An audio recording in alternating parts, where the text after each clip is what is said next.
A few years ago, when cell phones realized, these app companies realized they could get more money from consumers by not just charging them to buy the thing, but charging them for other things you can buy inside the game. Well, the big video game companies saw that and thought to themselves, you know what, we could get in on this action too. And so began the era of in-app purchases. We see it on Facebook, we see it on PlayStation, Xbox, Nintendo, all the apps on your iPhone or your Android.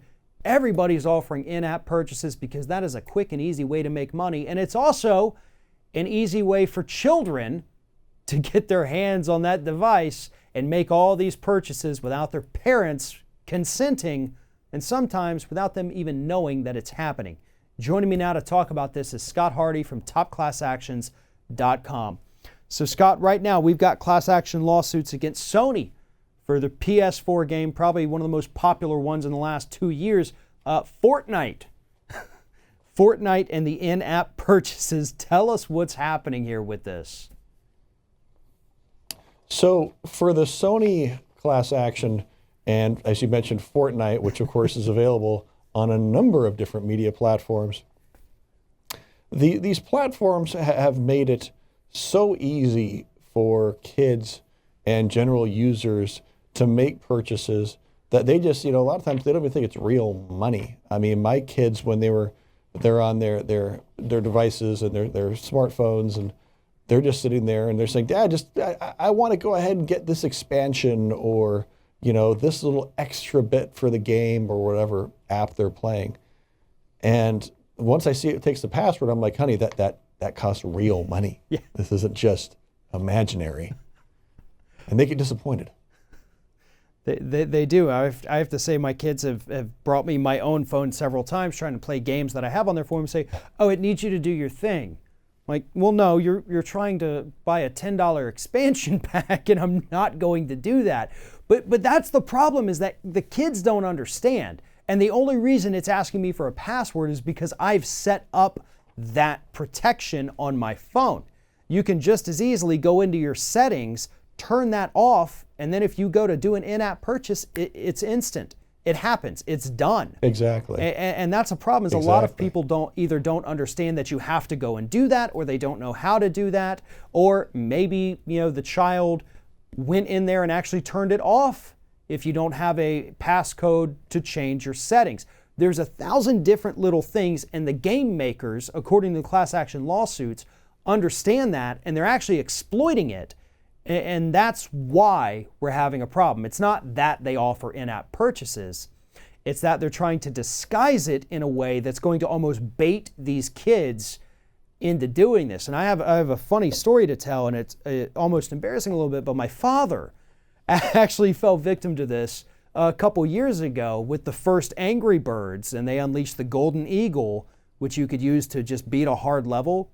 Well, he didn't know it was costing him $1 every time he used that. And he is zipping through levels left and right with his Golden Eagle. And he ended up with almost $200 in charges because he didn't know he was paying $1 a time. I felt really bad, but I see it happen. I've seen it happen in my own family, obviously. And it happens all over the place. People don't understand or realize that, oh, wow, I just bought something. I didn't know that. Why didn't they tell me? Right. And so they didn't tell you because they designed it so that you wouldn't necessarily know that that's what was happening. Exactly. You've got PlayStation, the PS4, which has their V-Bucks, and so, literally stands for virtual bucks. We go ahead and put some money down, and then you got your kids on there. They just see that there's, 100 or however many dollars of V-Bucks in there. They don't know it's real money. They just go, man, I've got plenty of V-Bucks. I'm just going to go ahead and spend it on all this virtual things, which I don't need, which don't actually matter to the game, but make it a little easier. Or, as you mentioned with Fortnite, might make an extra cool little dance on the screen. But they don't, these things are intentionally made so that consumers, and specifically children, don't know that they're spending real money. And in the Facebook class action, it's actually referred to as friendly fraud. So, come on, really, Facebook? I mean, you got everything else going against you right now, and there are all these issues. But when you're referring to the efforts to get kids to spend more money in your games, as, oh, it's friendly fraud. Oh, come on, we're all pals. you got to think you're going to get caught.